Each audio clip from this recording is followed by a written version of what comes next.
in the east of Paris, in restaurants, boulevards, and at the Bataclan. Islamic State militants putting out a claim of responsibility in French. 8 radical militants are dead, including 4 inside of that concert hall. For more, let's cross to the scene. And France 24's Ben Barnier. Ben, there's been kind of an eerie silence in the capital this Saturday. What's the mood where you are?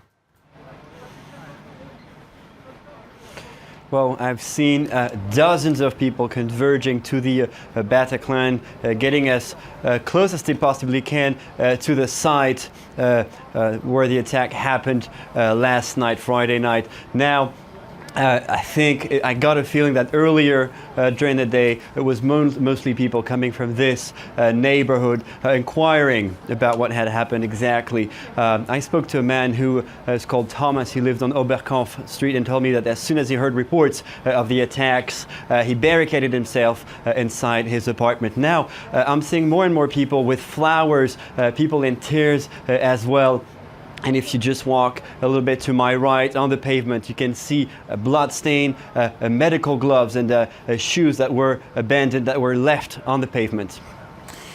Shoes and medical gloves left on the pavement. And when you take a look at the hall, Ben, we saw at the same time those 4 gunmen who stormed this heavy metal concert, and the scenes that went on for quite a while before there was the final denouement, and again, that chilling number, 82 at least, who are killed.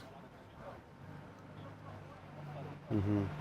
Indeed, and the attack, the Islamic State organization has claimed responsibility for the attack, and I asked some of the local residents about that, and they told me that they were not surprised, that they expected the Islamic State organization to claim responsibility for the attack, but they said that it was important for them to come here, take pictures, feel a sense of togetherness. I also saw people carrying boards saying "Même pas peur," I'm not even afraid, we're not even afraid, saying that it is important to carry on living as normally as possible. Of course, this is not a normal day in this neighborhood. On a regular day, on a regular Saturday, people would be converging here not to lay flowers, not to cry, not to take pictures, but just to go to a bar or to go for dinner with friends. And right now, are stores open, shut? How about the cafes? Well, the cafes are open, and there are people coming in and out of the cafes. The stores are open as well, apart from those right next to the Bataclan. I actually spoke to a young woman who was having a drink with her mom at the time of the attack yesterday, and she told me that she saw victims being brought to that very cafe. She was trying to help, bring a cup of coffee, bringing a bottle of water, and she was prevented from leaving the area until 5 a.m. by police who were investigating the area. And all through the day today, Saturday, I've seen police cars coming in and out of the areas area, as well as cars from the local funeral services, which could confirm earlier reports that there might still be remains or even corpses inside the Bataclan. All right, we know that one of the attackers inside the Bataclan has been formally identified, a French national who grew up in the southern suburbs of Paris, and he was identified in part thanks to a passport, in part thanks to body parts. And this again, Ben Barnier, a reminder that this is the first time France has seen suicide attackers.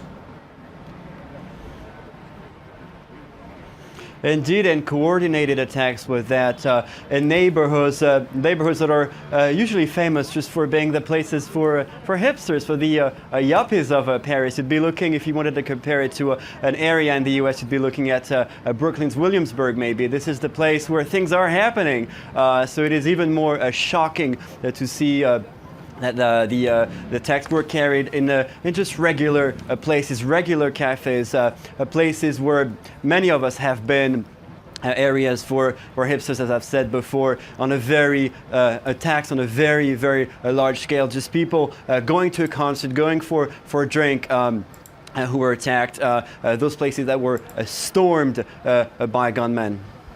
Ben Barnier reporting live near the Bataclan concert hall where 82 lost their lives. Many thanks for that live update. Check in with us when you have more.